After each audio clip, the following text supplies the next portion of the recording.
Hello, everyone. Welcome back to Career North Star. Thank you so much for joining us today. Today, we're diving into something that matters way more than a lot of people realize early in their careers. And it's navigating different personalities at work, including your own. So the thing is, you can be technically brilliant, you can have the best ideas in the room, but if you don't understand yourself, your tendencies, your triggers, your communication style, and you don't understand how other people operate, you're going to hit walls. So, a huge part of success at work is emotional intelligence and self awareness, that ability to self regulate. So, that means knowing what sets you off, what drains you, what motivates you, how you show up under stress, and how to manage all of that in an environment where, you really can't afford to be overly emotional if you want to be effective. So, today we're going to break this down into three parts. So, one, understanding who you are at work, two, understanding how others operate, and then lastly, collaborating across different personality types. And we'll actually walk through four common workplace personality types that you'll probably recognize. So, I'm joined here today with Al and Bridget. And I'd like to start this discussion off by talking about the foundation of first just knowing who you are at work, how you show up at work. And Alan, Bridget, then I would love to hear your thoughts. So, this is a lot of the times the part that people skip or underestimate way too often is that you can't navigate other people if you don't understand yourself first. Early in your career and throughout your career self-awareness is so important. And that involves really understanding, for example, are you the organizer? Are you the calm and steady one when things get crazy? Like, what are your strengths? And really tuning into that and having a deep understanding of that. What drains your energy or frustrates you? Maybe slow decision making is something that just drives you crazy, or maybe conflict makes you shut down. Another thing is, how your communication style shifts under stress. This is a big one. Do you get blunt? Are you quiet, defensive maybe? And then what do you need from other people to be successful? And do you know how to ask for it? So that's a big one because people aren't mind readers. And if you need clarity, you have to speak up and ask questions. And if you need, deadlines to force some better time management out of yourself because you know yourself really well, and that's going to help you get the work done when you know a deadline is coming up, ask for that. Speak up and ask for things like that so you can almost manage yourself better. So, understanding yourself is really about knowing your patterns so you can manage them instead of letting them manage you. Managing yourself in accordance with what the circumstance calls for and the other people involved, which we'll get to. So, Alan, Bridget, I'd love to hear your thoughts on that. Maybe Bridget, what have you learned about yourself at work that has changed the way you operate for the better? Yeah, thanks, Jessica. I think this is so important, and especially learning to do this early on in your career will really help you succeed and work with others. I think one thing that I've learned about myself early on in my career is that I'm way more productive when I can work in a team environment because I thrive off of that constant collaboration, communication with other people. And what this has done, once I realized that about myself, it's formed my decisions I make inside of a team, form my decisions I make on where I want my career to go when I'm looking at other opportunities. So, learning those things about yourself is really important, number one, but it's also important to take the time to reflect after you've done something with the team or with your organization or finished up a project, you need to ask yourself some of those questions that you were saying, Jessica. It's so important to say, how did I handle that conflict that came up? What was my communication style during that? What did I like about how I handled that? And what would I do differently next time? I think that's really important and a good way to check in with yourself to make sure that you're, number one, constantly growing, but then number two, making sure that you're tailoring your career path to your wants and needs of how you are as a person in the workplace. Al, any thoughts? All good. Yeah, thank you. All good and valuable. One of the things, though, when we talk about how you want to be known in the workplace and how it aligns to your goals, but is also how you portray yourself to others. So we have a lot of other content out there that talks in terms of your outward performance to others shows what your reputation is, like that your work is who you are, that output. So and we talk about this so often, when you deliver in terms of time on time, cost on budget, quality to the exceeding the expectations of others, it really does write your ticket for you for more and greater opportunities that come out there. So I would say the thing that drives that, and I know we're going to talk about those personality types, the thing that drives that is, the first thing is you have to have like the facts and the data in order to support like how you want to go execute on whatever it is, right? So once you go and you get that, then it really does come down to your ability to deliver on that promise. And really a universal way to do that is to deliver on time or ahead of time, on budget, and with a level of quality that people say, wow, that is your brand. I love that. It's so important. Like, you have to understand what makes me me, right? The good, the bad, the ugly.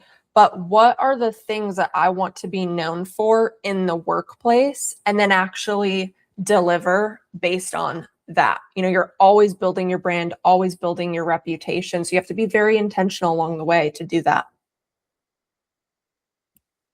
I would say another big important point that goes part and parcel to that is the feedback loop.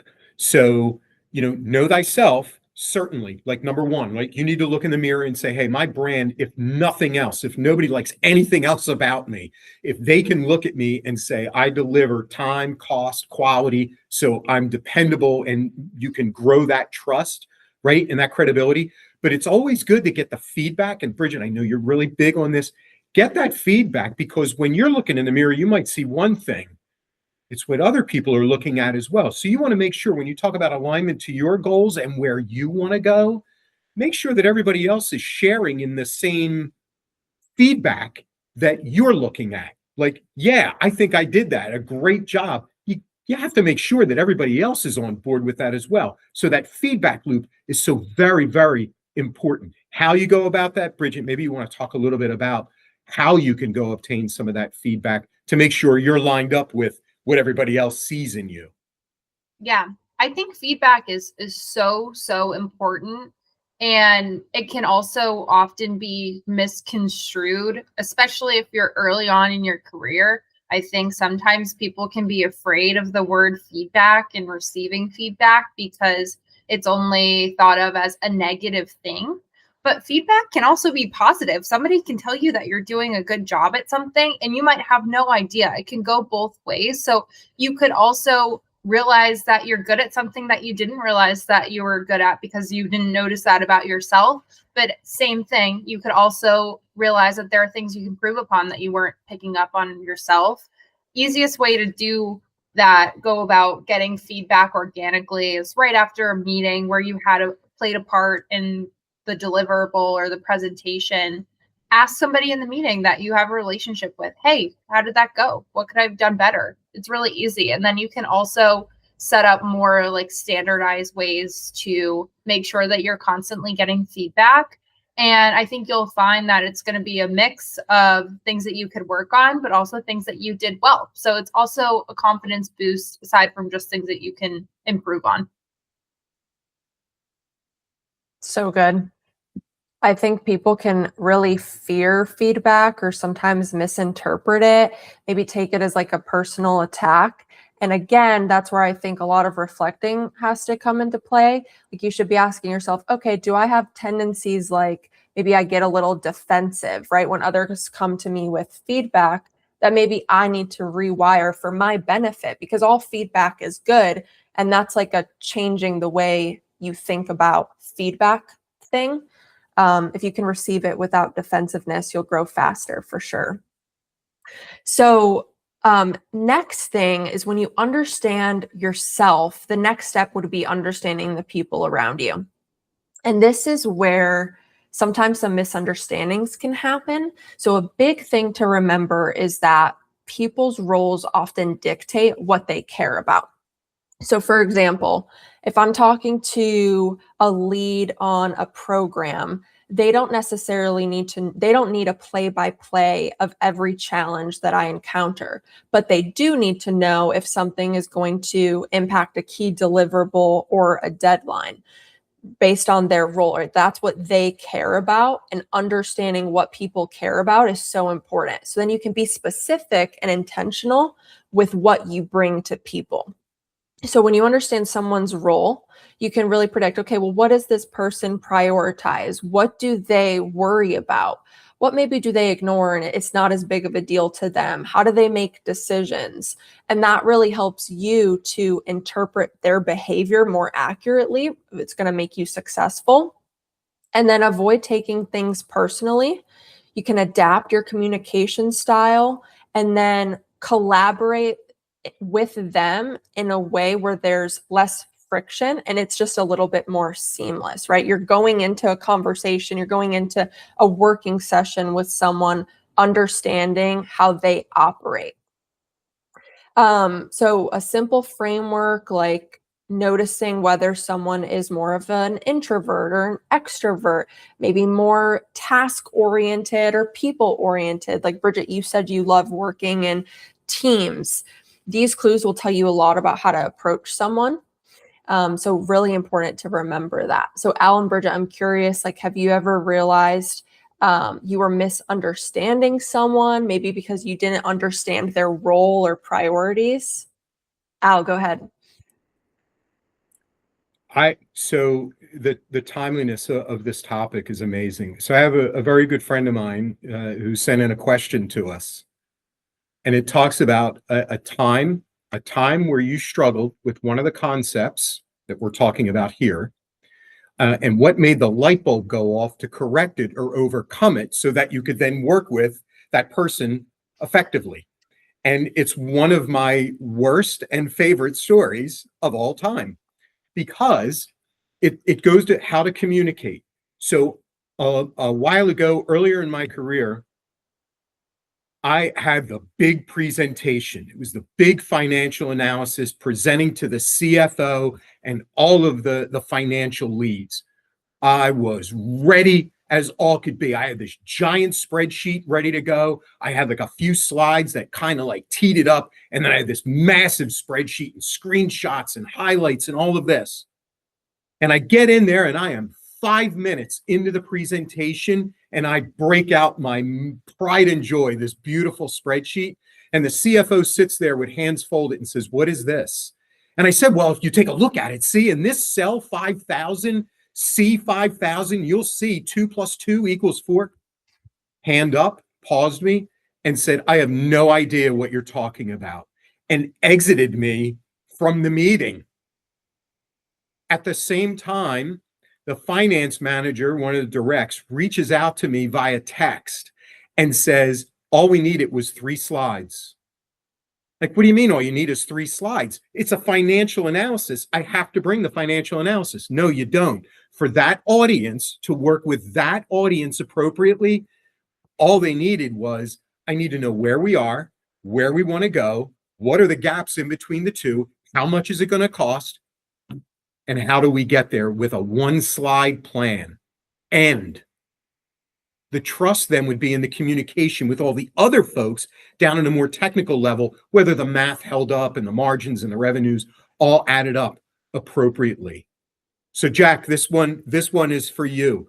The light bulb went off because someone actually pulled me aside, a mentor, and helped me realize that even though I thought my communication was great, it was actually inadequate for the audience. And the light bulb moment went off that I need to tailor, Jessica, to your point, I need to tailor my conversation, my talk track, my content to what the other side can actually consume, not what I think is great.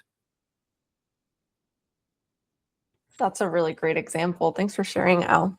I want to talk and spend a little time talking about adapting. So, you're going to work with people who communicate differently than you. Some people are going to be direct, some are, going to avoid conflict, some require more details, others just want the big picture. And there are a lot of different communication styles out there. So you should kind of be asking yourself as you get to know someone, you'll figure it out, but also ask yourself along the way, are they short and to the point?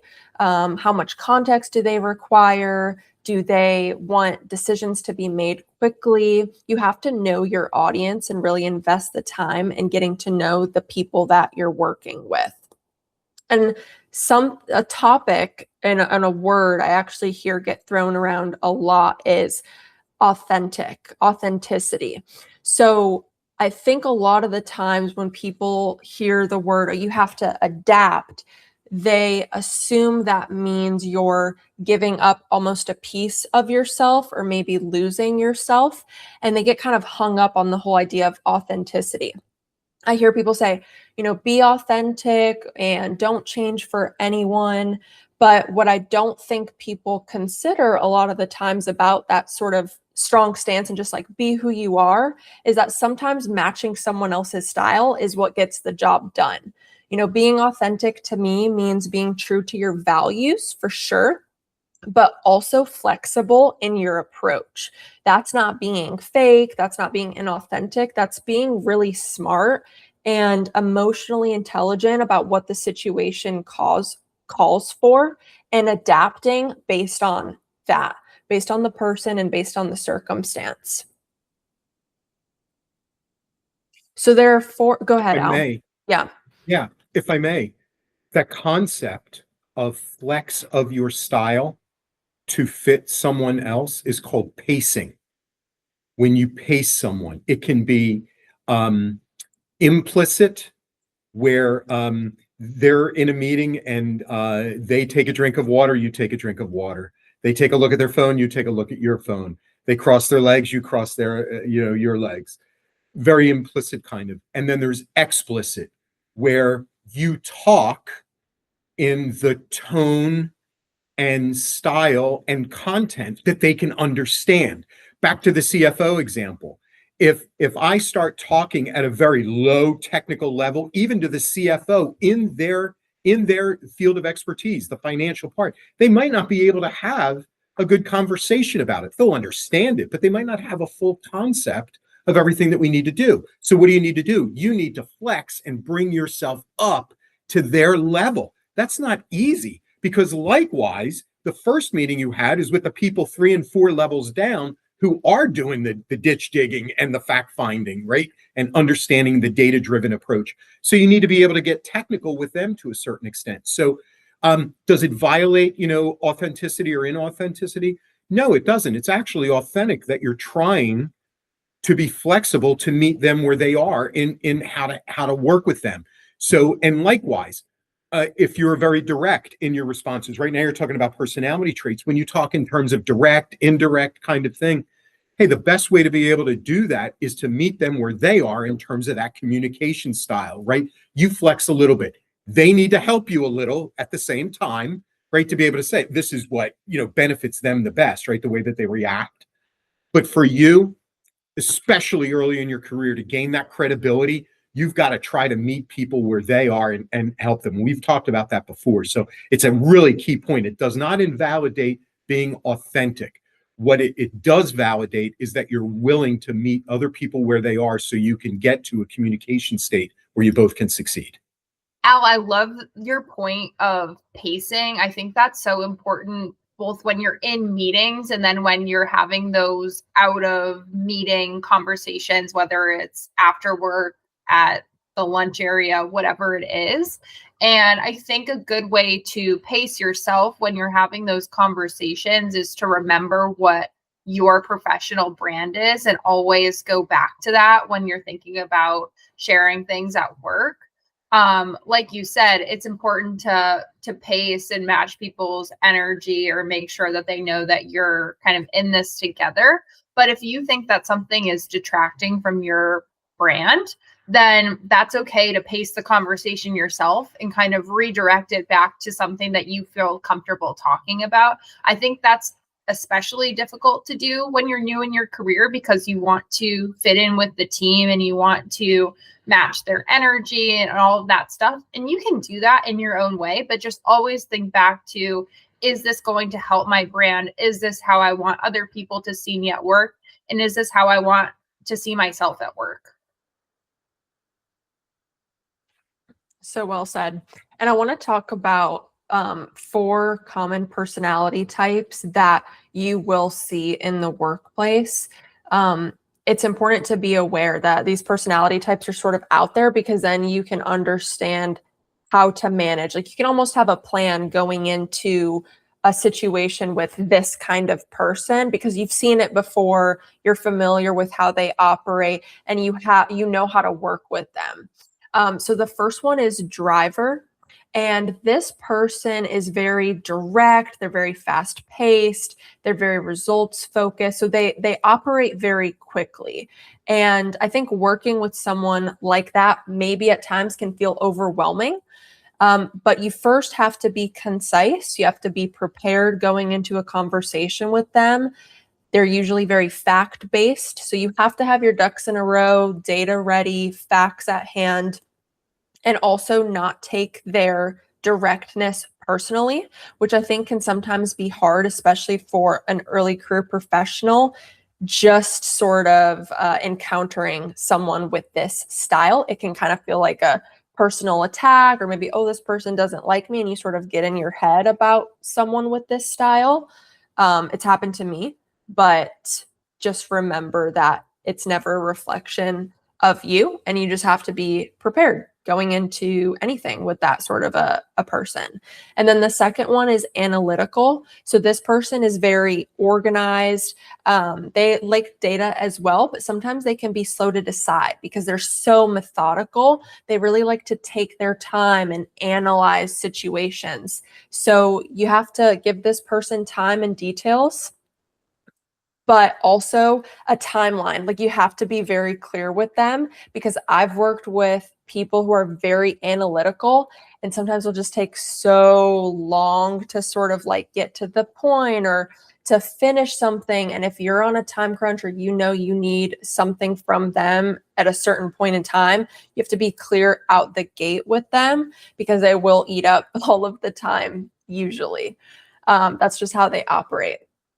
And then the third one is amiable. So they're very patient, usually very team oriented. They don't really like conflict, but they're good listeners. So I think this one, just remember that they are very collaborative and maybe avoid surprising them with conflict. Or if something comes up on a team call, or you have to deliver feedback to this person, or have maybe an uncomfortable conversation, whatever it is, pulling them to the side might be the best approach, right? Because this person is maybe conflict averse.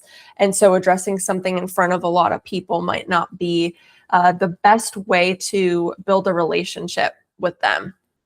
And then lastly is the expressive style. So this person usually thinks very big picture. They're very enthusiastic, maybe more creative and outgoing, sometimes disorganized. So I would say definitely engage their ideas, encourage them. They like to have fun. They like to be creative. So give them the space to do that, but follow up with structure. Like they require a lot of structure. Sometimes people who think bigger picture need to be sort of reeled in, and reeling them in with some structure might help you to get what you need out of them. So I'll pause there, Al and Bridget. I'm curious your thoughts or maybe experiences working with any of these different personality types, and what did you find to be most successful? I would love to first hear what Jessica, what you think you are, and then Al, what you think you are, and then kind of a second part to that question. Do you think that you can evolve from one type to another, and have you found yourself doing that throughout your career? Yeah, that's a good question. I think at first I thought I was analytical because I'm very, very organized, and like detail oriented. But after giving it some time, I think I'm more of a driver because I'm very direct and I like to operate very quickly and make decisions quickly. So I think I'm more of a driver, but I also want to say there's probably a world where you can be a little bit of both. Like it's not totally black and white. So you might resonate with multiple or two, right? So, and that's okay. That's normal. It's not like you only fall into one of these personality types. I'm so glad you said that because I was getting ready to struggle. So I would find myself a slice of each one of them, and but to bring it back almost full circle to where you started, from my perspective, from I would say an authentic. I'm trying from an authentic leadership standpoint. I have to know the goal. So it's probably that big picture-y part, right? But I have to bend and flex to all of those people up and down that personality chain in order to get the best out of all of them so that we can achieve the goal. Do you know what I mean? So when the time comes, I need to be analytical because I need to stand with the analytical person to say, give me the facts and the data as we know them to be right now, not a week from now with more data. To your point, Jessica, I need that right now. From an amiable standpoint or from the driver standpoint, great. When do we need to do this? Why do we need to do this? Is that it's important? How are we going to go about doing this? Boom. They're in heaven, right? We've set them off in a good way. We've set the analytics person off in a good way, the driver off in a good way, and then the amiable person along the way as well. Look, in order for us to succeed, I need you to do this. They will action on that. Why? Because they're going to go please everyone else on the project. And then lastly, you have those big picture people who are saying, are we towards the goal, near the goal? Does the goal need to change in order for us to be successful? So I think you can, from my perspective, you asked me a direct question. I would slice that down, each one of them, not for the purpose of me from a personality type, but from the perspective of trying to be authentic to each one of those people in order to get the best work out of them so that we can achieve the goal. That is so good. That very full circle. Thank you, Al. That was really good. Um, Bridget, which one do you think you are? Yeah, we were talking about this, and I think I'm also a driver, but then to your point, Jess, if I had to have like a sun and a moon situation, I would say I'm a driver, but then I would also say I lean towards amiable. But then out to your point, you really do kind of have to have all of those types in the mix to form a successful team, because something that Jessica might notice or might be really important to her is not even something on my radar. But that's why we would work well together, because we're both coming to this project with the same goal in mind, but coming at it with different approaches. And so I think whether you have a mix of all four types within two people, or you have four people and they're all start one of these types, I think that's what makes a really successful team. So it's good to have all four in the mix, and you might be 1, 2, 3, or 4 yourself. Agreed. All right. At the end of the day, navigating personalities at work is about being aware of yourself and of others. If you can understand your own tendencies, understand what drives other people, and then adapt your communication and style, you really will be miles ahead of those around you. Because a lot of people just aren't willing to be flexible or meet other people where they're at. So it's a way that you can set yourself apart early in your career. Or Bridget, any final thoughts before we wrap up? I'll definitely give one is when you are first starting out, pick a lane, pick one. I would say, don't try to be everything to everyone. I don't think we've suggested that here, but you know what? You could take that the wrong way very, very quickly when you just try to be everything to everybody, because eventually either you're found out that you're not that, or you're just not going to be happy, and thus you're not going to do your best work anyway.